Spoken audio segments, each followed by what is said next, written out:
Hare Nama eva kevalam, kalo nasteva nasteva nasteva gatiranyata. Hare Nama eva kevalam, kalo nasteva nasteva nasteva gatiranyata.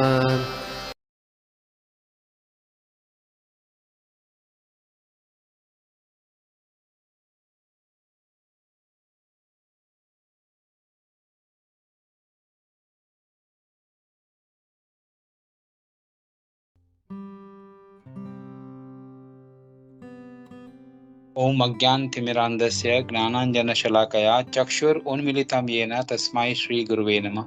श्रीचैतन्यमनोभीष्टं स्थापितं येन भूतले स्वयं रूप गदा मह्यं ददाति स्वपदान्तिकं। नमो विष्णुपादाय कृष्णपृष्ठाय भूतले श्रीमते भक्तिवेदान्त स्वामिनिति नामिने। नमस्ते सारस्वते देवे गौरवाणी प्रचारिणे निर्विशेष शून्यवादी पाश्चात्य देशतारिणे। जय श्री कृष्ण चैतन्य प्रभो नित्यानंद श्री अद्वैत गदाधर श्रीवास आदि गौर भक्त वृंदा। हरे कृष्ण कृष्ण कृष्ण हरे हरे, हरे राम राम राम हरे हरे। तो सर्वप्रथम तो गोपीमन और प्रभु का बहुत बहुत धन्यवाद, उन्होंने मुझे अवसर दिया है इस मतलब भगवत गीता के ऊपर कुछ कहने के लिए। और ये जो मैं कहूँगा इससे सबका तो लाभ होना ही होना है।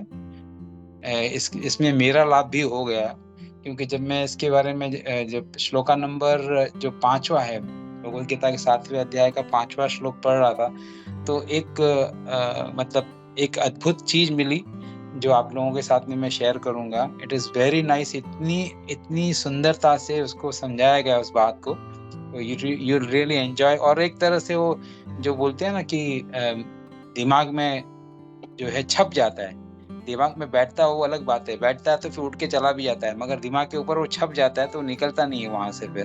तो वो बात ऐसी है, तो क्योंकि मेरे दिमाग में वो ऐसी छप गई, तो इसकी वजह से फिर वो मुझे बहुत अच्छा लगा। तो ये अगर अवसर नहीं मिलता मुझे तो मैं इसके ऊपर पठन नहीं करता तो मुझे ये चीज मिलती नहीं। तो सर्वप्रथम गोपीमन प्रभु का बहुत बहुत धन्यवाद।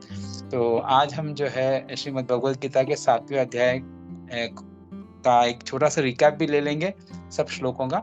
और पहले तो मतलब ये जो भगवद गीता का 7वां अध्याय है, इसको जैसे मैं हमेशा बताता हूँ कि इसका विभाजन किया हुआ है, मतलब 4 हिस्सों के अंदर इसको विभाजन किया हुआ है। तो उसको एक्रोनिम दिया गया हेड, HEAD। तो हेड का मतलब जैसे हेड है तो head H stands for hearing. तो ये जो मतलब हियरिंग जो पार्ट है वो भगवद गीता के पहले 7वें अध्याय के पहले श्लोक से लेके 3 श्लोकों के माध्यम से ये हियरिंग के ऊपर चर्चा हो रही है। और उसके बाद में E स्टैंड्स फॉर एवरीवेयर। तो वो मतलब भगवान बता रहे हैं भगवान हर जगह पे हैं। तो 4th श्लोका से लेके 12वें श्लोक तक एवरीवेयर के बारे में बता रहे हैं, भगवान कहाँ कहाँ पर हैं, क्या है। उसके बाद में ए यानी एक्सेप्ट और रिजेक्ट, यानी भगवान का अस्तित्व को आप एक्सेप्ट करो या रिजेक्ट करो, ये कौन लोग हैं। तो ये श्लोका नंबर 13 से लेके 19 श्लोकों के माध्यम से हमको समझाया गया है। और लास्ट जो है D stands for Demi God's. तो डेमी गॉड्स जो है श्लोक संख्या 20 से लेके 30 के दरमियान, इसके अंतर्गत जो है 20 से लेके 30 श्लोक जो है 7वें अध्याय के, वो डेमी गॉड्स के बारे में बताते हैं। तो जैसे कि पहला जो मतलब 1 से लेके 3 तक हियरिंग के बारे में है।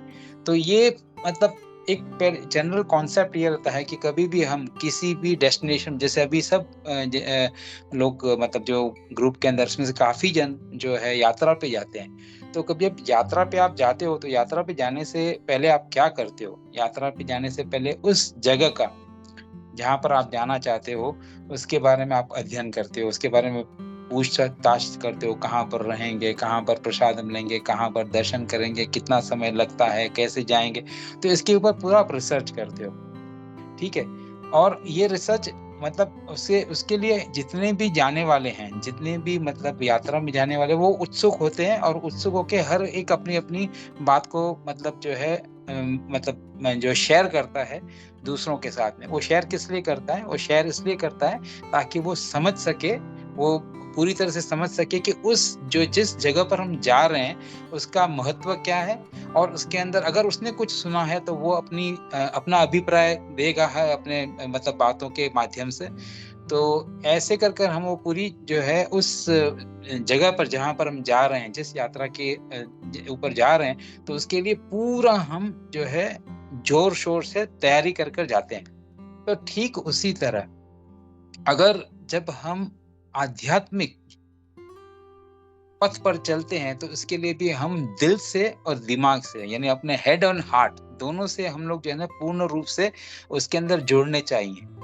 किसी भी पथ पर चलने के लिए, किसी भी डेस्टिनेशन पर पहुंचने के लिए, जो आपका ध्येय है जहां पर पहुंचने के लिए, आपको दिल से और दिमाग से, ये दोनों, यानी दिमाग जैसे इंग्लिश के अंदर तो हेड को दोनों जगह पे यूज किया जाता है, तो इसके लिए heart and head and heart की जो है कॉम्बिनेशन से आपको उस जगह के बारे में सोचना होता है।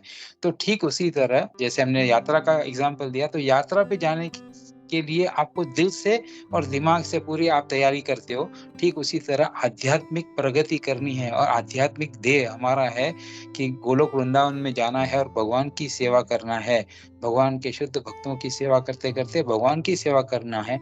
तो ये अगर उद्देश्य है तो इसको भी हम अपने हृदय से और अपने दिमाग से पूर्ण रूप से जो है ना एकाग्र होकर हमको ये तैयारी करनी पड़ती है।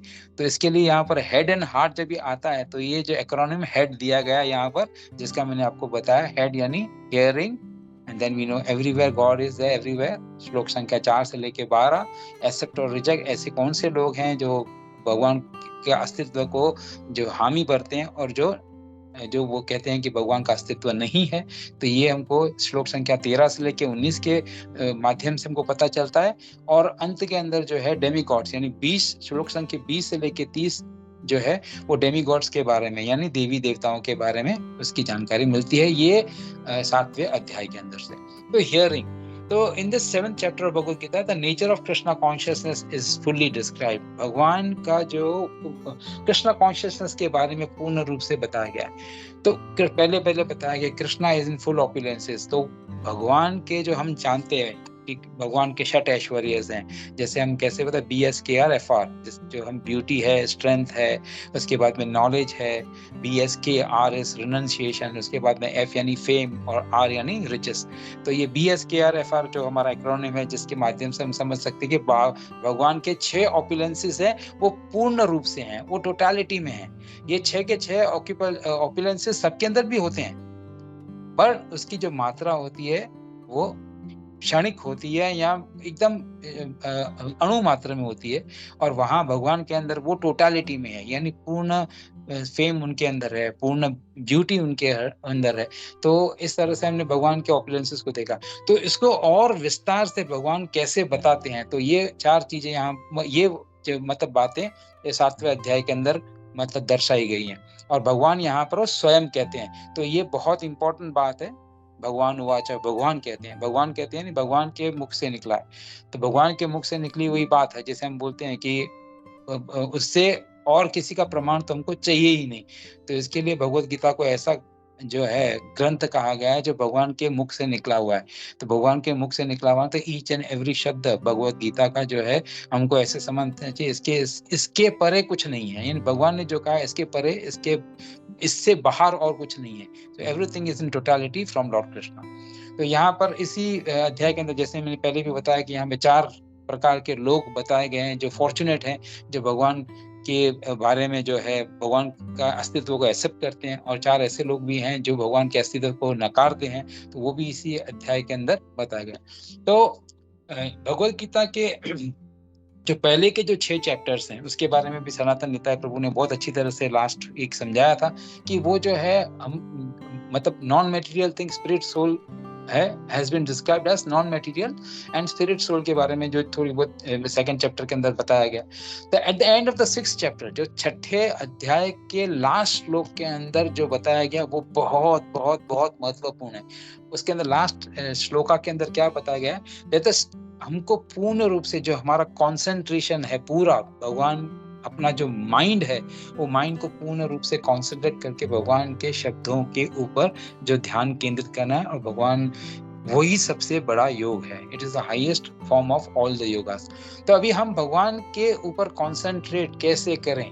By concentrating one's mind upon Krishna, one is able to know the absolute truth completely. यानी भगवान के जब हम पूर्ण अपना मन को एकाग्र करते भगवान के चिंतन में लगाएंगे, तब हमको भगवान के बारे में पूर्ण जानकारी मिलेगी। और उसी के अंदर हम जैसे जानते हैं, लोग इतने सारे श्लोक सुने कि ब्रह्म ज्योतिर है या परमात्मा का रियलाइजेशन है। ये परफेक्ट नॉलेज नहीं है। Perfect knowledge is the knowledge to know the lord Krishna in totality. तो ये अलग अलग योग के बारे में बताया गया। तो one should therefore begin yoga practice as directed in the last verse. जो लास्ट वर्स है 6th चैप्टर का जो लास्ट श्लोक है, उसके हिसाब से हमको भगवान के ऊपर पूरा ध्यान केंद्रित करते हमको करना है। तो वहां पर बोलते कि ये जो मन को केंद्रित करने के लिए या भगवान की जो है, भगवान के ऊपर अपना ध्यान केंद्रित करने के लिए हमको भक्ति करनी है। तो भक्ति के जो 9 विधा भक्ति के अंदर पहला जो शब्द आता है वो है हियरिंग। श्रवणम कीर्तन आता है। तो पहले श्रवण करना है। तो देखिए यहाँ पर भी क्लियरली बताया गया, hearing is the most important. तो lord therefore says to Arjuna, तत् शृणु or hear from me, O Krishna. No one can be a greater authority than Krishna, and therefore by hearing from him one receives the greatest opportunity to become perfectly Krishna consciousness. यानी भगवान से ऊपर कोई नहीं है। भगवान जो कहते हैं उनको ध्यानपूर्वक सुने और उनके ऊपर अगर अमल करेंगे तो उनसे बड़ा तो कोई है नहीं। भगवान फुल्ली परफेक्ट है। तो हम भगवान के साथ में रहेंगे, भगवान के वचनों को सुनेंगे, भगवान के बारे में चिंतन करेंगे, तो धीरे धीरे हम भी 100% परफेक्ट नहीं हो जाएंगे, मगर हम परफेक्शन के मार्ग पे चलना शुरू हो जाएंगे। तो ये एक बहुत अच्छी बात यहाँ पर पड़ी। तो श्रीमद् भागवतम के अंदर भी बताया गया है कि भाई हमको क्या सुनना चाहिए। तो भगवद गीता के जो श्रीमद् भागवतम के 1st कैंटो में भी बताया गया कि हमको भगवान के और भगवान के शुद्ध भक्तों के बारे में सुनना चाहिए, और जो भी भौतिक विषय है इनके ऊपर हमको कुछ भी नहीं करना। तो अब यहाँ पर मॉडर्न थिंकर्स क्या बोलते हैं? तो मॉडर्न थिंकर्स यहाँ पर बताते हैं कि भाई उनकी जो सजेस्ट क्या है, वो कैसे देखते हैं किसी भी जो ज्ञान को कैसे देखते हैं। तो वो देखते हैं कि कोई भी चीज है, modern thinkers they often suggest कि भाई अगर हम किसी चीज को अपने इंद्रियों से अगर उसको देखेंगे या उसका अनुभव करेंगे, तब उस चीज के अंदर हम जो है विश्वास करेंगे, नहीं तो हम उसको रिजेक्ट करेंगे। ऐसा अगर देखा जाए तो ये एक तरह से सही माने में तत्व है, ये सही माने में तत्व ज्ञान है कि हमको जो है लॉजिकली हमको समझना चाहिए। मगर कभी कभी ये लॉजिक भी है, इसकी भी कोई सीमाएं होती है कि इसकी भी कोई लिमिटेशंस होती हैं। तो उस लिमिटेशंस की वजह से मतलब हमको उसका जो दायरा है, उसका जो बाउंड्रीज है, उस बाउंड्री से हमको बाहर जाना पड़ता है। तो इसका मतलब क्या होता है कि जो आधुनिक विचार जो अक्सर जो मतलब विचारक होते हैं, जो साइंटिस्ट होते हैं या थिंकर्स होते हैं, जो आधुनिक विचारक होते हैं, वो क्या कहते हैं, वो अक्सर कहते हैं, वो अवलोकन करते हैं या अनुभव के माध्यम से सब कुछ साबित करने का विचार सुझाते हैं। जो कुछ भी हमारी इंद्रियों द्वारा प्रत्यक्ष रूप से नहीं देखा जा सकता, उसे वो अस्वीकार कर देते हैं। हालांकि ये तार्किक है, मतलब लॉजिकल है, बस मतलब और तर्क संगत दृष्टिकोण लग सकता है। मतलब एक तरह से हमको तत्व ज्ञान के माध्यम से या एक तर्क के हिसाब से हमको ये सही लग सकता है, लेकिन ये स्वाभाविक, इसकी भी जो limitations, there are limitations to this. तो एग्जांपल के बारे में बताया गया है कि अगर सपोज आपको कोई ज्ञान, if you want to find out about आज के टीवी के ऊपर आपको क्या मतलब जो है टीवी के ऊपर कौन से प्रोग्राम्स आते हैं, तो आपको मतलब अभी ये तो आपको पता नहीं है, तो आप उसको कैसे उसका आप टीवी के ऊपर कौन से प्रोग्राम्स आने वाले हैं उसको आपको मतलब अगर अभी इंडिया के अंदर अभी कितना बजा होगा, अभी इंडिया के अंदर बजा है सब सपोज 7:30 है, तो इंडिया के अंदर 10 बजे हैं, 9 बजे हैं, तो 9:30 बजे हैं। तो अगर सपोज 11 बजे टीवी पे कौन सा प्रोग्राम आने वाला है वो आपको अगर देखना हो या समझना हो, तो आप क्या करोगे?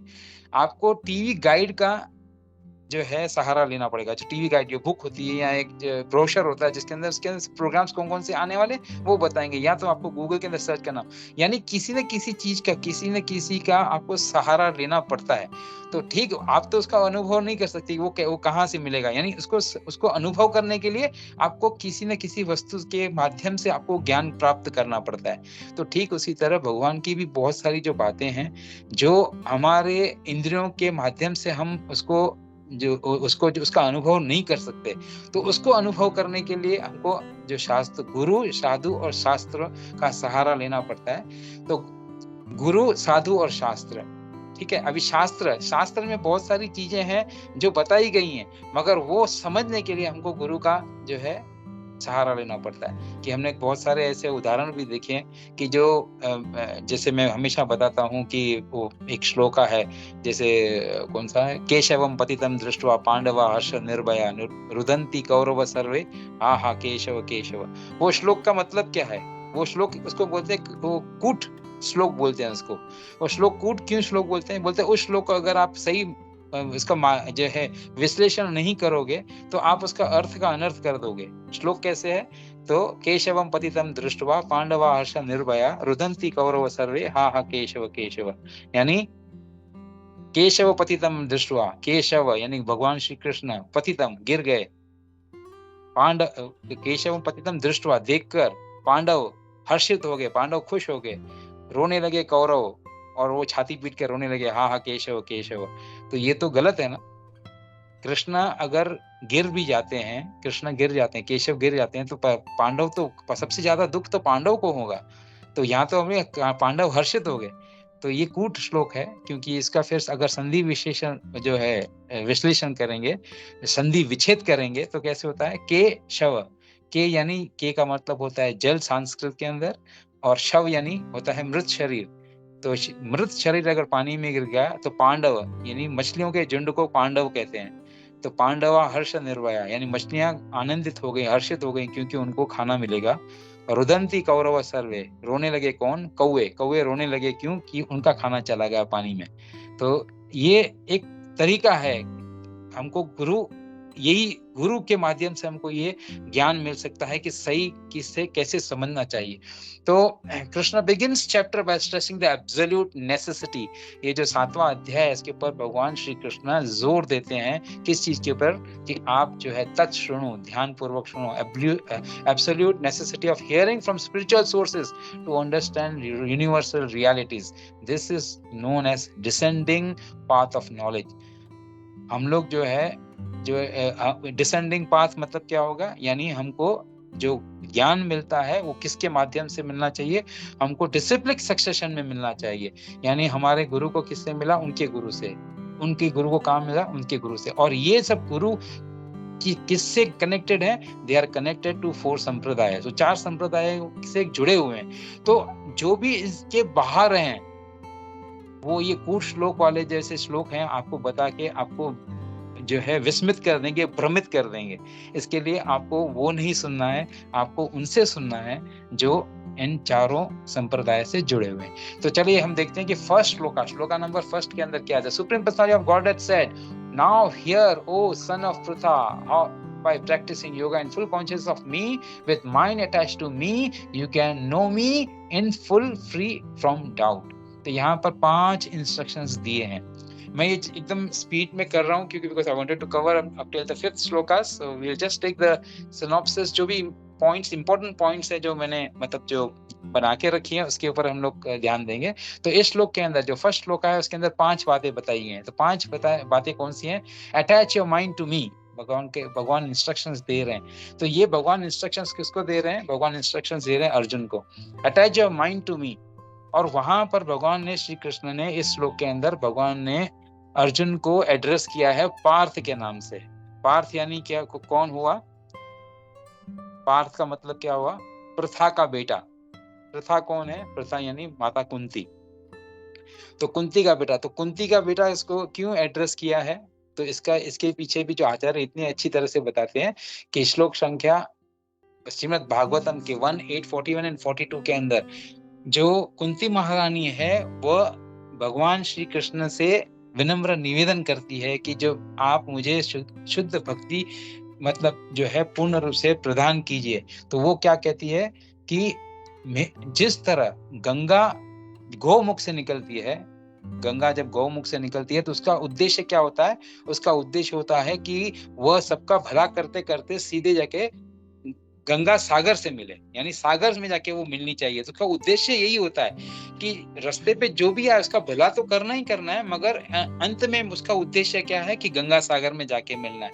तो ठीक उसी तरह कुंती महारानी भगवान श्री कृष्ण से प्रार्थना करती है कि मेरा भी उद्देश्य ये हो कि मुझे कोई भी जितनी भी विपत्तियां आई, जितने भी मुझे तकलीफें आई, जो भी आए, मगर मैं जो है आपकी भक्ति को न त्यागूं और नहीं मैं आपके भक्ति के पद से मतलब भ्रमित नहीं हूं। तो यहाँ पर शुद्ध भक्ति की पूर्णता तभी प्राप्त होती है। इंपॉर्टेंट स्टेटमेंट है ये।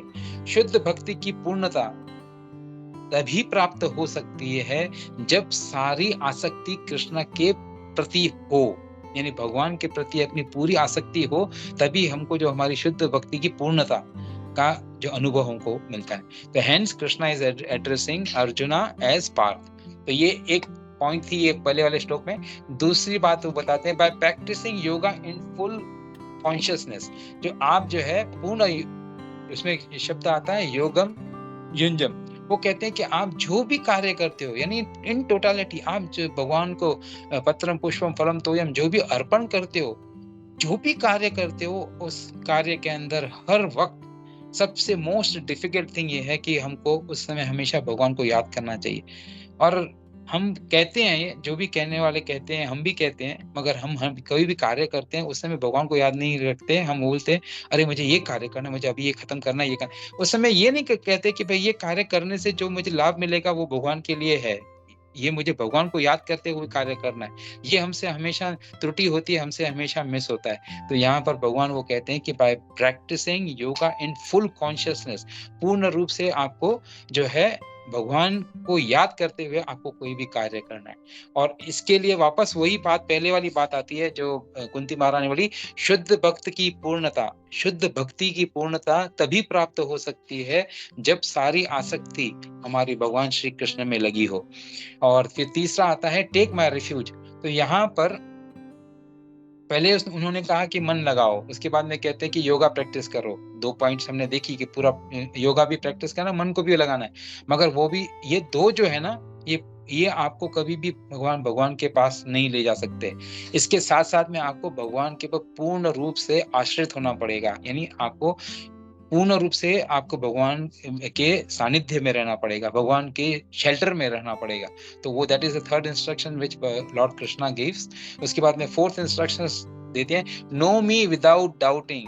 तो बोलते हैं कि वो इंग्लिश में कहावत है कि doubting angel will never reach anywhere. तो अगर डाउटिंग, वो एंजल भी है, अगर भगवान का मतलब जो है ना, अगर एंजल को इंग्लिश के अंदर, यहाँ हिंदी का हम बता सकते हैं कि अच्छा सा अच्छा मतलब जो है भक्त हो, मगर अगर वो डाउट कर रहा है तो फिर भक्त किस मतलब हो ही नहीं सकता वो। यानी हमको डाउट नहीं करना है, नो मी विदाउट डाउटिंग, यानी भगवान को जानो, किसी भी प्रकार के संशय नहीं करना चाहिए। एंड लिसन टू दैट, तत् सुनो। तो ये जो भगवान कहते हैं कि आप मेरी बात को पूर्ण रूप से सुनो, या मेरे शुद्ध भक्तों के माध्यम से आप मुझे पूर्ण रूप से सुनो। तो ये 5 इंस्ट्रक्शंस भगवान देते हैं श्लोक संख्या पहले के अंदर। फिर श्लोक संख्या सेकंड के अंदर आता है। अभी जो श्लोक संख्या सेकंड क्या है, ये जो है व्हाट इज कंप्लीट नॉलेज, इस जो प्रश्न का पूर्ण रूप से उत्तर दे रहा है ये सेकंड जो श्लोक है, एंड उसका बेनिफिट क्या है। तो ये 2 चीजों के बारे में है सेकंड श्लोका बताता है। फिर इसके बाद में थर्ड श्लोका के अंदर, in the previous shloka we have seen that proper siddhi means siddhi of knowledge, यानी सेकंड चैप्टर के अंदर, सेकंड श्लोका के अंदर बताया गया है कि सिद्धि, नॉलेज, सिद्धि का मतलब क्या है, पूर्ण नॉलेज। तो ये पूर्ण नॉलेज किसका होना चाहिए, तो पूर्ण पुरुषोत्तम भगवान का पूर्ण नॉलेज होना चाहिए। और वो नॉलेज क्या है, वो नॉलेज ये है कि हमको भगवान को न केवल जानना है, हमारा भगवान के साथ में संबंध क्या है ये भी हमको जानना है।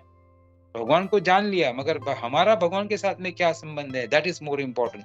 बिकॉज हमको उस पथ पे चलना है, भगवान को समझने के बाद में हमको उस पथ पे चलना है कि हम भगवान के सानिध्य में रह सके, भगवान की भगवान और भगवान के शुद्ध भक्तों की हम जो है वो उनकी सेवा कर सके।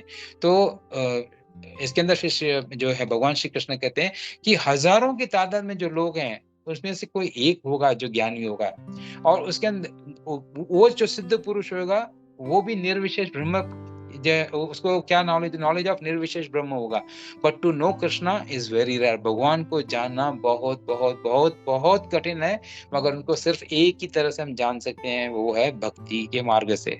भक्ति के मार्ग से हम भगवान को जान सकते हैं। तो ये जो है फर्स्ट हियरिंग के बारे में हो गई। देखिए तीनों जो है भगवान पहले श्री कृष्ण कहते हैं कि सुनो, उसके बाद में किसको सुनो, उसके बाद में किसके बारे में सुनो। ये तीनों चीजें first, second and third shloka के अंदर बताया गया। अभी जो श्लोका नंबर 4 है, 4 से लेके मैंने बताया था आपको 4 से लेके 12वें श्लोक तक, तो आज तो हम सिर्फ 4 और 5 को कवर करने का प्रयास करेंगे। तो 4 से लेके जो 12वें श्लोक तक है 7वें अध्याय के अंदर, उसमें बताते हैं कि ये that stands for E. H हो गया hearing, E stands for everywhere, and then उसके बाद में आता है ए एक्सेप्ट और reject, and last is D, D is demigods. तो E stands for everywhere. Everywhere stands मतलब जो है 4 श्लोक से लेके 12वें श्लोक तक भगवान बताते हैं कि वो कहाँ कहाँ है। That means he is everywhere, यत्र तत्र सर्वत्र, हर जगह पे भगवान है। तो वन कहते हैं कि अगर आपको जो ज्ञान है वो कैसे प्राप्त हो सकता है, भगवान के बारे में पूर्ण रूप से ज्ञान कैसे प्राप्त हो सकता है, तो आपको जो है अथोराइज्ड जो स्पिरिचुअल सोर्सेस हैं, यानी गुरु साधु शास्त्र के माध्यम से आपको ये पूर्ण ज्ञान प्राप्त हो सकता है। तो कॉमन ये होता है कि हमेशा हमको लोग कहते हैं कि can you show me God. तो भगवान यहाँ पर क्या तुम मतलब लोग जो सामान्य तौर पर लोग आपको बताते हैं, कहते हैं कि आप मुझे भगवान दिखा सकते हो। तो भगवान यहाँ पर उसी चीज का उत्तर देते हैं, और इतना सुंदर तरीके से उत्तर देते हैं इन 4 से लेके 12 श्लोक के अंदर। वो Krishna tells the analogy of pearl strings on the thread. वो बताते हैं कि जिस तरह आपको जो दिखाई देता है वो सब मेरे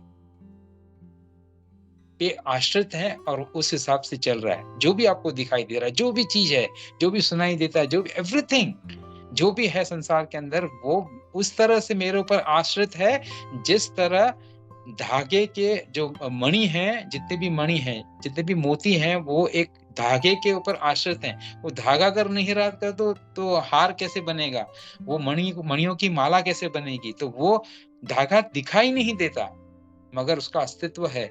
उस अस्तित्व है, इसकी वजह से वो जो है उस पे जो है पर्ल्स जो मोती हैं वो उस पे आश्रित हैं, वो छुपे हुए हैं। तो यहाँ पर मतलब सिमिलरली भगवान जो है, भगवान कहते हैं गॉड की जो डिजाइन्स हैं, he creates and sustains.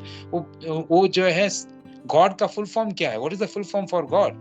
Generator, operator and destroyer, यानी ब्रह्मा विष्णु और महेश। जनरेटर, ही जनरेट्स, ऑपरेट्स, उसको बाद में उनको मेंटेन भी करते हैं, एंड देन ही डिस्ट्रॉयज।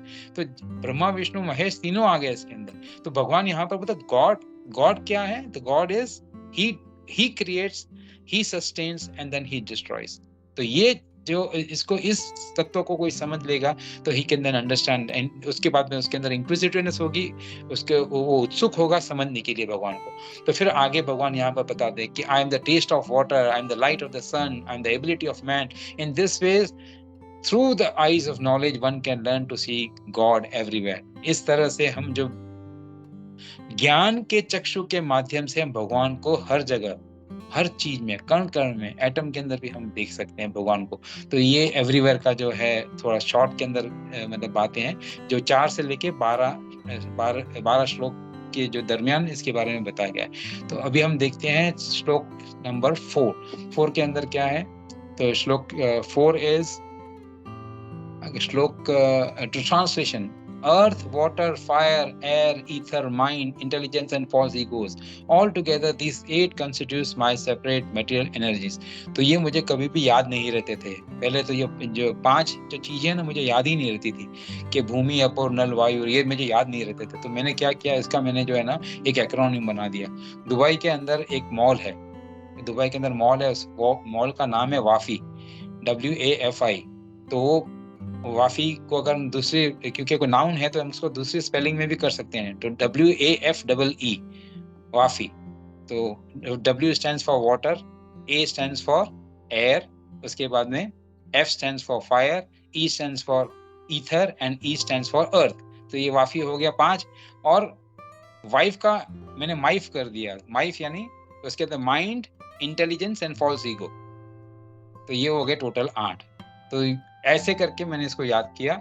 तो ये 8 जो है इसके अंदर बताया। तो अभी 8 के बारे में हम जरा समझने का प्रयास करते हैं कि ये जो वाइफ, जो वाफी एंड माइफ, ये क्या है। तो जैसे water, air, fire, earth and ether, और दूसरा मैंने माइफ बताया। तो mind, intelligence and false ego. False ego is together, FE is together. तो माइंड, इंटेलिजेंस, फॉल्स ईगो। तो अभी भगवान बताते हैं कि मैं हर जगह पे, मतलब अब ये इतनी डिटेल्स में भगवान बता रहे हैं, क्योंकि ऐसे बहुत से लोग हैं जो इनको भगवान को समझने के अंदर असमर्थ होते हैं। तो भगवान अब ये चीज बता रहे हैं कि तुम समझ लो कि जो पहले तो वाटर, एयर, जो फायर, अर्थ एंड ईथर, ये सब जो है इनमें मैं हूँ। उसके बाद में माइंड, इंटेलिजेंस, फॉल्स ईगो, ये भी मैं हूँ। तो ये कैसे संभव है। तो श्रीमद् भागवतम के अंदर इसका बहुत ही डिटेल्ड के अंदर जो है 30वें स्कंद के 26वें अध्याय के अंदर जो इसके बारे में चर्चा हुई है। कपिल देव जो है माता देवहूति, अपनी माता को ही समझाते हैं। तो 5 सिम्टम्स ऑफ, अभी वो एक जो है उसको हम थोड़ा सा डिटेल में देखने का प्रयास करते हैं। मिट्टी से क्या होता है, जैसे अभी यहाँ पर पता है भूमि यानी अर्थ। तो अर्थ से क्या क्या हो सकता है। देखिए ये सब हम जानते हैं, ये सब चीजें हम जानते हैं। जब भी हम उसको जब पढ़ने का प्रयास करेंगे, हम सब देखेंगे कि हम इन सभी चीजों को जानते हैं। मगर उसको जब हम कभी क्या होता है कि कोई चीज आपके आंखों के एकदम क्लोज लेकर आओ तो आपको दिखाई नहीं देती, थोड़ा सा उसको दूर करना पड़ता है कि वो आपके आंखों के ऊपर फोकस हो सके और आप उसको समझ सको।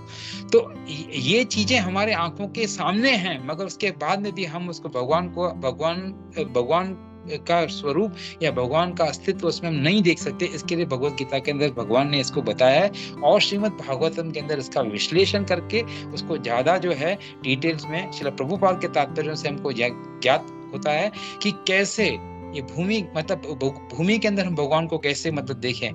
तो यहाँ पर कितनी अच्छी तरह से बताया गया है। कपिल देव जो है अपनी माता देवहूति को समझा रहे हैं कि जो भूमि है, पृथ्वी है, यानी अर्थ है, अर्थ में से क्या क्या हो सकता है। तो हेल्प इन मेकिंग अर्च विग्रह, भगवान के अर्च विग्रह जो मृद से बनते हैं, यानी मृद यानी मिट्टी से बनते हैं, यानी भूमि से बनते हैं, मिट्टी से बनते हैं। तो ये देखिए भगवान के जो अर्च विग्रह मिट्टी से बनते हैं, कितनी इंपॉर्टेंट बात है। उसके बाद में earth helps in making place for staying, आपको घर देता है, मिट्टी से घर बनते हैं। यानी ऐसे आप जो भी चीजें हैं, आप देखिए एक एक करके विश्लेषण करेंगे तो आपको समझ में आएगा कि हम भगवान को कैसे रिलेट कर सकते हैं अर्थ के साथ में। उसके बाद में earth helps to store things, मिट्टी के बर्तन बनते हैं जिसके अंदर हम जो है मिट्टी के बर्तन बनते हैं, मिट्टी से वेयर हाउसेस बनते हैं जिसके अंदर हम अपने सामान को स्टोर कर सकते हैं। ये हम जो आउट ऑफ द वे जाके समझने का प्रयास कर सकते हैं, ठीक है। उसके बाद में बताते हैं हेल्प्स इन डिवाइडिंग ईथर, यानी जो आकाश है, आकाश यानी क्या है, जो मतलब ईथर है, ईथर को हम बांट नहीं सकते, मगर अगर जब हम भूमि से दीवारें बनाएंगे अगर उसको, तो हम जो ईथर है उसको डिवाइड कर लेते हैं कि ये हिस्सा इसका हो गया, ये हिस्सा इसके ऊपर का हिस्सा इसका है, इसके ऊपर का हिस्सा इसका है। तो ऐसे हम जो है ईथर को डिवाइड करते हैं। Earth helps in distinguishing the jivas with the help of earth, जो एलिमेंट्स हैं अपने, जो भी शरीर के अंदर हमको जो भी चीजें चाहिए होती है, जो भी मतलब विटामिन हैं, उसके बाद में आयरन है, ये सब हमको कहाँ से मिलता है, हमको खाने से मिलता है। और खाने से अगर वो चीजें हमको मिलती है तो खाना कहाँ से मिलता है, तो वो खाना हमको भूमि से मिलता है। अगर कोई कहे कि मैं तो 100% नॉन वेजिटेरियन हूँ, तो नॉन वेजिटेरियन जो जिन जीवों को खाते हैं वो भी तो अनाज खाते हैं या कुछ ना कुछ जो है भूमि से उत्पन्न हुआ है उससे खाते हैं, तभी उनका जीव बनता है और आप उसमें से खाते हो। तो जो आपको शक्ति मिलती है, जो आपको रूप मिलता है, वो कहाँ से मिलता है, तो पृथ्वी के माध्यम से मिलता है। तो ये बातें बताई गई हैं श्रीमद् भागवतम के 3 स्कंद के 26वें अध्याय के अंदर। उसके बाद में आता है पानी।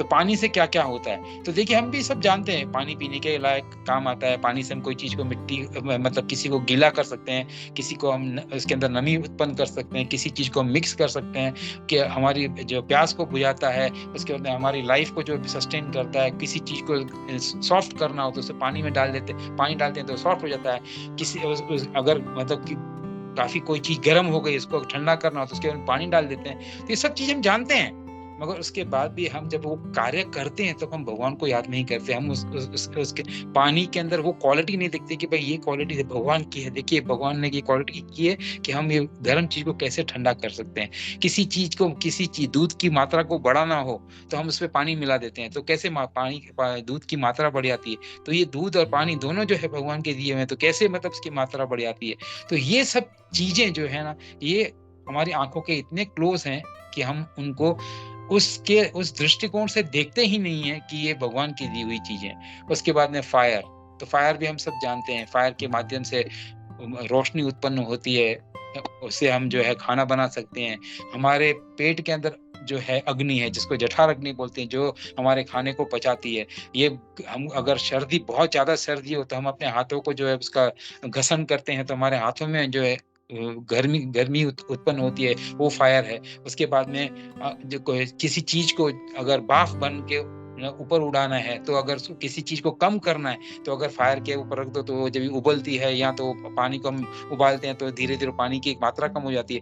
तो और ये जो है अग्नि है, उसके माध्यम से हमारी भूख जो है, वो उत्पन्न भी होती है, और उसके ऊपर जब खाना जाता है, तो वो शांत भी होती है। और इसी अग्नि के कारण हमारे अंदर जो है प्यास भी उत्पन्न होती है, खाने की इच्छा भी होती है, खाने का पाचन भी होता है। तो ये फायर भी क्या कौन है? भगवान का दिया हुआ है। उसके बाद में क्या है? एयर, हवा। हवा हमको साँस लेने में काम आती है। किसी चीज़ को जैसे मतलब पॉलिनेशन होता है, अगर साइंस में किसी ने पढ़ा हो, तो साइंस के अंदर जैसे एक जगह पर आपने कोई किसी खेत के अंदर मतलब आपने किसी चीज़ को के बीज डाले हैं, और उसके जो हैं वृक्ष या उसके जो पौधे बड़े हो गए, तो उसके पोलन ग्रेन्स हवा के माध्यम से उड़ के दूसरी जगह जाते हैं। वहाँ पर भी जो है जो या तो बर्ड्स ले जाते हैं, या तो हवा से जो ये पोलन ग्रेन्स उड़ कर जाते हैं, तो वहाँ पर भी जो है बगीचे के अंदर देखिए तो फ्लावर्स उत्पन्न हो जाते हैं, या तो अनाज वहाँ पर उत्पन्न हो जाता है। तो ये मतलब एयर हमको मतलब सहायता करती है। तो ये भी किसने दी है? ये भी हम भगवान ने दी है। उसके बाद में ईथर जैसे हमने बताया आकाश के बारे में। तो आकाश के अंदर क्या है? Give space. हमारे शरीर के अंदर भी स्पेस है। अगर वो स्पेस नहीं होती, तो एक जगह से दूसरी जगह ब्लड कैसे आगे मूवमेंट करता? तो अगर मैं जो आपको बोल रहा हूँ, तो वो भी स्पेस की वजह से जो है, मेरी आवाज़ आपको कैसे पहुँच रही है? It's because of the space. तो ये जो सब बातें हैं, ये सब चीज़ें जो है हम जानते हैं। उसके बाद माइंड के बारे में बताते हैं। Symptoms of mind are determination and rejection.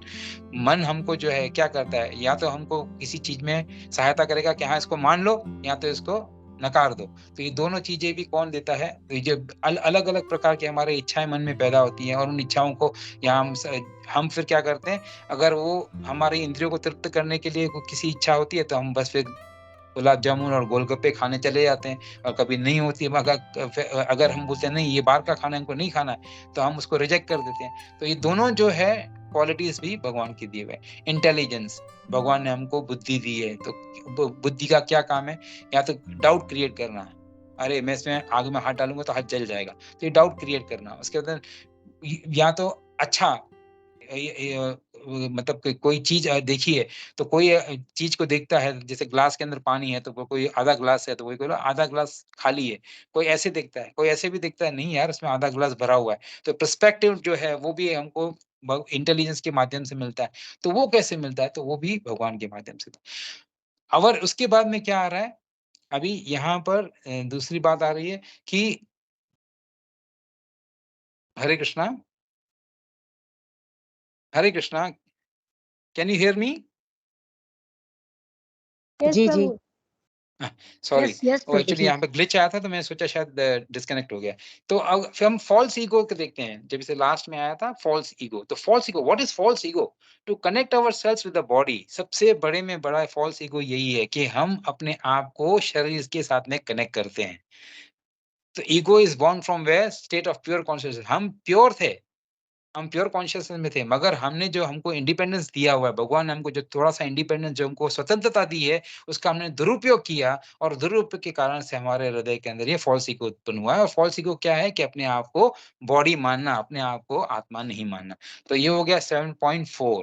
अब हम 7.5 को देखेंगे, 7.5 के अंदर क्या है? Besides these, O mighty armed Arjuna, there is another superior energy of mind which comprises the living entities who are exploiting the resources of this material inferior nature.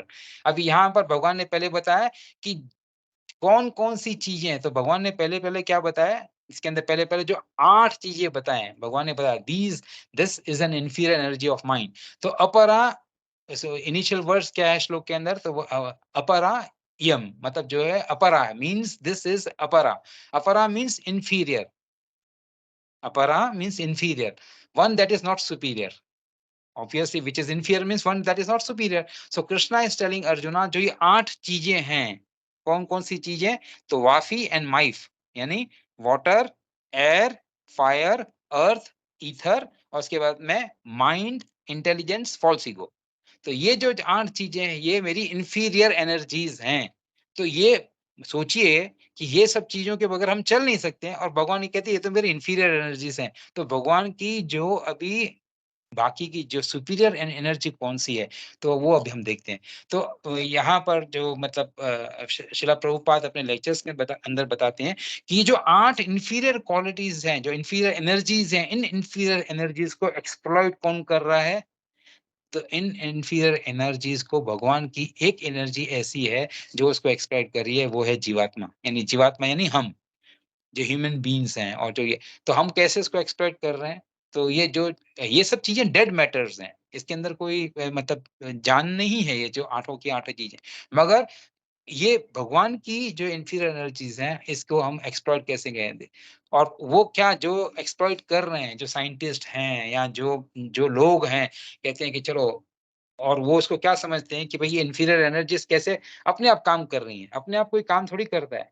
अगर automatic उनका उनका तर्क क्या है कि ऑटोमैटिक मशीन कैसे चलती है? वो तो चलती है ना, वो तो अपने आप सब प्रोडक्शन करती है, ऊपर से कोई मटेरियल डाला हुआ है, अपने आप वो प्रोड्यूस करती है।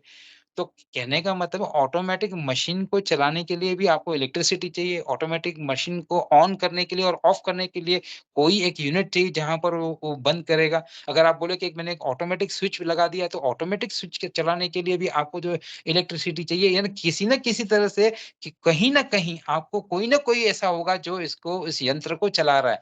तो उस माध्यम से भगवान कहते हैं कि ये जितनी भी जो मेरी एनर्जीज़ हैं वो वो मेरी डायरेक्शंस में चल रही हैं, मेरे अनुसार, मेरे मार्गदर्शन के हिसाब से चल रहे हैं। तो जो मूविंग चीज़ है और जो नॉन मूविंग चीज़ है, दोनों चीज़ें जो हैं, ये मेरे यानी मेरे नहीं, भगवान के जो अनुसार वो चल रही हैं। तो there is one superior energy, the next word in the shloka are इतस्ते अन्याम प्रकृतिम विधि में पराम।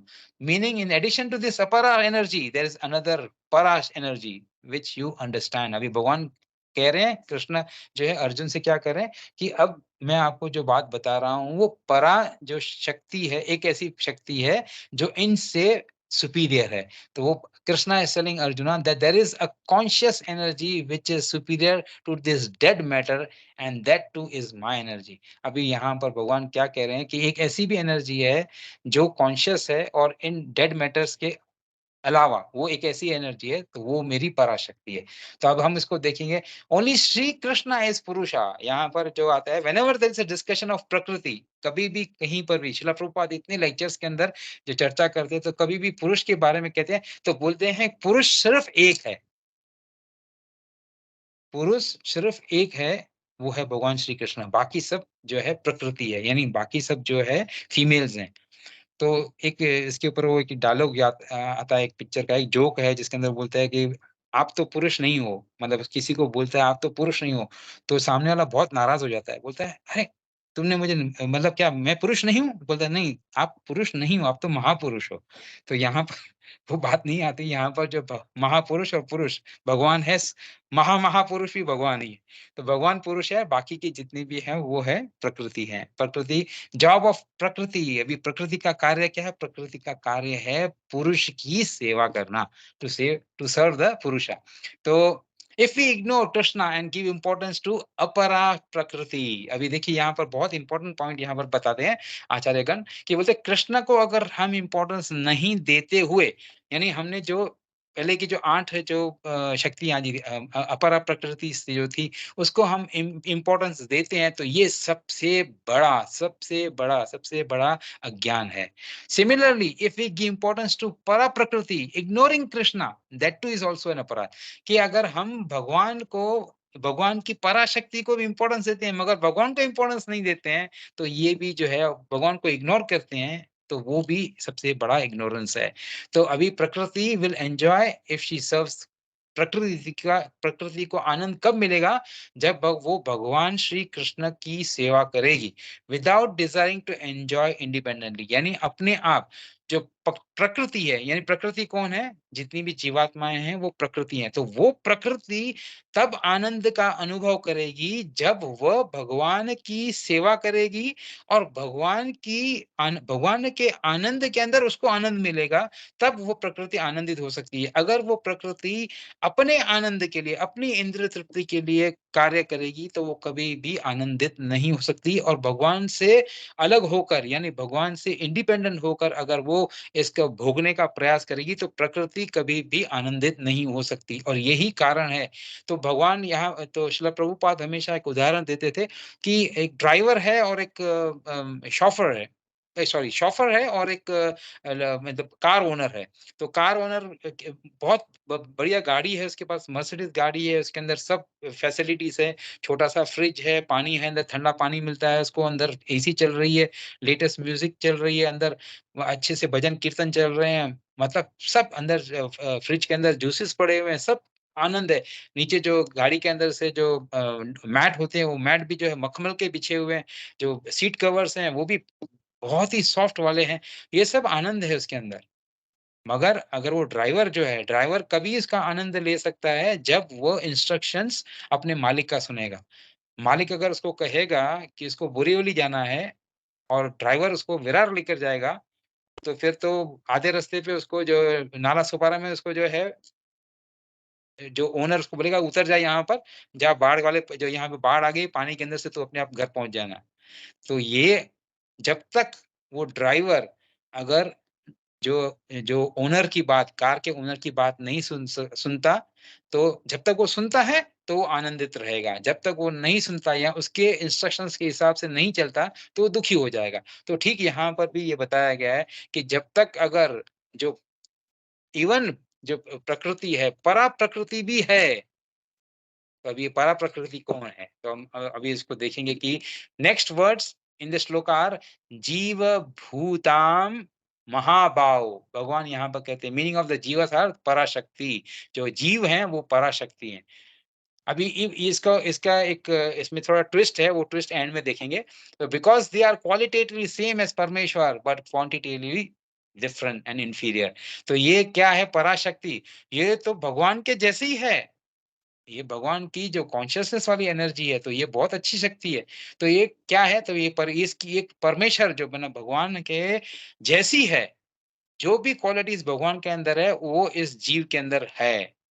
तो ये जीव के अंदर सब क्वालिटीज़ हैं जो भगवान के अंदर हैं। पर वो भगवान जो है, वो विभु है और हम अणु हैं। हम जो है एटम हैं और वो कंप्लीट है। हम तो सिर्फ़ एटम हैं। तो ये इसके अंदर डिफ़रेंस है बिटवीन जो जीव के अंदर और भगवान के अंदर। और उसके बाद में अर्जुन इज़ एड्रेस महाबाहो। तो यहाँ पर महाबाहो, ये शब्द महाबाहो कहा गया है इस श्लोक के अंदर अर्जुन को। तो महाबाहो क्यों कहा गया है? तो यहाँ पर इस संदर्भ के अंदर बताया गया है, महाभारत के अंदर द्रोण पर्व करके है चैप्टर 27 के अंदर। उसमें बताया गया है कि जब मतलब हज़ारों नहीं पर लाखों के तादाद में जो जितने भी महारथीस थे, वो जब अर्जुन के ऊपर बाण चलाते थे, मतलब युद्ध भूमि के अंदर, तो अर्जुन अपना सिर्फ ब्रह्मास्त्र जब चलाते थे तो एक ब्रह्मास्त्र से लाखों, मतलब जितने भी महारथी ने एक साथ में तीर चलाए, वो एक साथ में न केवल तीरों को वो मतलब उनका ब्रह्मास्त्र मतलब काट देता था, जितने भी महारथी थे उनकी भुजाओं को, उनके जो मस्तिष्कों को, सबको काट देता था मतलब ब्रह्मास्त्र। तो इतने शौर्यवान और इतने मतलब जो पावरफुल अर्जुन थे। तो उसके बाद में यहाँ पर बताया कि तो thousands of arms arms of the enemies were chopped off. जितने भी एनिमीज़ थे, जितने भी उनके शत्रु थे, सबके जो है उनके हाथ जो है, उनके अंग सब मतलब कट जाते थे इनके अपना अर्जुन के ब्रह्मास्त्र से। उसके बाद में जो हाथी हैं, घोड़े हैं, हाथी और घोड़ों के ऊपर जो सवारी हैं, वो सब एक साथ में मतलब एक ही व वार के अंदर सबको मतलब काट देते थे। तो इसके लिए जो और उनके जब युद्ध भूमि के अंदर जब ये दिन समाप्त होता, तो वहाँ देखते कि लाखों की तादाद के अंदर सबके किसके सर कटे हुए सर पड़े हैं, किसी के कटे हुए हाथ पड़े हैं, कि कहीं घोड़ा कटा हुआ पड़ा है, कहीं हाथी कटा हुआ पड़ा है। तो वो सब हर जगह पर मतलब जो है रणभूमि के अंदर ऐसे फैला हुआ रहता है। तभी भगवान कृष्ण ने जो है अर्जुन को कहा कि भाई तुमने तो तुम्हारे अंदर जो शक्ति है, तुम्हारे अंदर जो वैलर है, जो तुम्हारे अंदर जो इतना जोश है, वो कहाँ से, वो तो ऐसा है जो इंद्र, यम और कुबेर इन तीनों को तुम परास्त कर सको, उससे भी ज्यादा तुम्हारे अंदर ही शक्ति है। इसलिए भगवान उस बात को याद करते हुए यहाँ पर इस संदर्भ के अंदर, इस श्लोक के अंदर अर्जुन को एड्रेस करते हैं, उनको संबोधित करते हैं महाबाहु कर कर। और जीवात्मा is the part of Lord Krishna. अभी यहाँ पर एक बहुत इंपॉर्टेंट पॉइंट आ रही है। Even though Krishna tells that jivatma is his para energy, but in Bhagavad Gita 15.7 he says that the living entities in this conditioned world are my eternal fragmental parts. Due to conditioned life, they are struggling very hard with the six senses, which includes the mind. तो यहाँ पर ये भगवान बता रहे हैं जीवात्मा, पहले तो जैसे मैंने बताया कि जीवात्मा कौन है, तो भगवान बताते हैं पराशक्ति है। मगर पराशक्ति है तो फिर पराशक्ति, तो हम तो भगवान के जैसे हो गए, मतलब भगवान के जैसे हो गए। अगर नहीं, तो यहाँ पर वो क्या भगवान बताते हैं, इसका क्लैरिफिकेशन 15.7 में, भगवद गीता के 15.7 में इसका क्लैरिफिकेशन दिया गया है कि ये जो जितनी भी जीवात्माएं हैं वो फ्रैगमेंटल पार्ट हैं, यानी वो अणु हैं। और वो क्यों यहाँ पर हैं, वो यहाँ पर दुखी क्यों हैं? क्योंकि वो जो है अपने यहाँ पर युद्ध कर रहे हैं, अपने जो 6 सेंसेस हैं उनसे और मन से वो जो झगड़ा कर रहे हैं, उसके ऊपर विजय प्राप्त करने का प्रयास कर रहे हैं, मगर वो कर नहीं पा रहे हैं। तो this means if Krishna is पुरुष, अब ये देखिए यहाँ पर लॉजिक क्या बैठता है, आचार्य कैसे समझाते हैं। This means if Krishna is पुरुष, सो इवन द जीवात्मा इज पुरुष। अगर भगवान का फ्रेगमेंटल पार्ट है, भगवान सोना है, तो अगर हम उसका पार्ट भी, अगर उसका आधा टुकड़ा भी है, तो हम भी तो सोना है। तो अगर भगवान पुरुष हैं, तो हम भी तो पुरुष हुए। तो similarly if Krishna has complete independence on जीवात्मा टू हैज फ्रेगमेंटल इंडिपेंडेंस, पर यहाँ पर एक अंतर आता है कि हमारे पास जो फ्रेगमेंटल इंडिपेंडेंस है, तो वो इंडिपेंडेंस है, इसकी वजह से हम दुखी हैं। इंडिपेंडेंस, मगर भगवान ने दिया है हमको इंडिपेंडेंस, क्यों दिया? क्योंकि भगवान के अंदर भी इंडिपेंडेंस है, मगर उनके पास फुल इंडिपेंडेंस है। हमको उन्होंने इंडिपेंडेंस दिया, तो हमको हमारे हिसाब से दिया, फ्रैगमेंटल इंडिपेंडेंस दिया। तो हम दुखी क्यों हैं? क्योंकि हम अपने इंडिपेंडेंस को उसका दुरुपयोग कर रहे हैं। So based on the above logic, if jivatma using this part of independence serves Krishna. अभी देखिए बहुत बहुत बहुत इंपॉर्टेंट बात है। जीवात्मा, अगर भगवान, जीवात्मा जो अगर देखा जाए तो यहाँ जैसे बता रहे हैं कि कृष्णा, जैसे so based on the above logic, if jivatma using his part of independence serves Krishna, then jivatma becomes prakriti. Okay. Alternatively, if he uses his part of independence to enjoy by becoming independent from Krishna, then he will be trying to become Purusha, but always will lose the battle. तो यहाँ पर देखो बताया क्या है कि सीधा phone उठो करे, फोन करिए। तो यहाँ पर ये बताया गया है कि अगर फ्रेगमेंटल पार्ट हमको मिला है, अगर हम भगवान की सेवा करेंगे, भगवान की अगर हम सेवा करेंगे, तो देन वी आर प्रकृति। बट अगर वो इंडिपेंडेंस को हम अपने इंद्र तृप्ति के लिए यूज करेंगे, इसका मतलब क्या होगा? हम पुरुष बनने का प्रयास कर रहे हैं। अगर हम पुरुष बनने का प्रयास करें, तो हम इस जो युद्ध को कभी जीत नहीं सकते हैं, कभी भी नहीं जीतते। We are prakriti and we have to be live as a prakriti and serve the Lord. तो यही इसका मतलब निचोड़ निकलता है। अब सबसे इम्पोर्टेंट बात यहाँ पर एक एक मतलब जो है डिटेल्स पढ़ रहा था, तो कृष्णा हैज मेंशन जीवात्मा इन भगवत गीता एज प्रकृति एंड आल्सो पुरुष। अभी देखिए यहाँ पर मैं जीवात्मा को भगवान ने दो अलग तरीके से बताया है। क्या बताया उन्होंने? भगवान ने जीवात्मा को प्रकृति भी बताया है और पुरुष भी बताया है। यानी जीवात्मा यानी जीव, जीव को उन्होंने प्रकृति भी बताया है और पुरुष भी बताया है। तो प्रकृति और पुरुष वो कैसे हो सकता है? तो वो उसका उसका देखो लॉजिक कैसे आचार्य बताते हैं। प्रकृति है अगर वो भगवान की सेवा करता है। अगर वो पुरुष है तो वो असफल पुरुष है क्योंकि वो भगवान की सेवा नहीं करता। क्योंकि बाय डिफॉल्ट ही इज प्रकृति, मगर वो अपने आप को जो है क्लोन करने का प्रयास करता है या वो अपने आप को पुरुष बताने का प्रयास करता है, जिसकी वजह से वो दुखी है। और दुखी क्यों है? क्योंकि वो अपने सेंसेस के माध्यम से वो है कंट्रोल्ड है। तो उन सेंसेस के वजह से वो पुरुष बनने का प्रयास करता है मगर हमेशा असफल रहता है।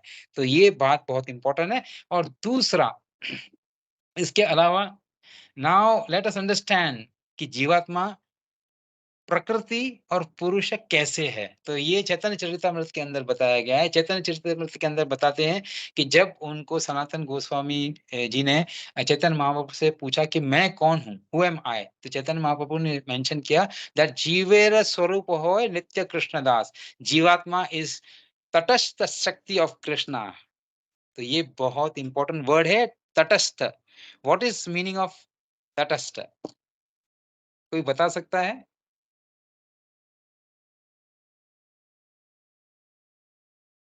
On the verge Prabhu, Okay. मतलब Hare मार्जिन पे Krishna. एकदम। Okay, now, sorry, I couldn't hear you, Prabhu. एक minute. Yeah, तटस्थ शक्ति का क्या, because we are losing time. तो एक बहुत ही एकदम सिंपल इसको एक्सप्लेनेशन दिया हुआ है आचार्य ने। कहते हैं कि तटस्थ का अगर उसको संधि विच्छेद करेंगे मतलब क्या हो गया?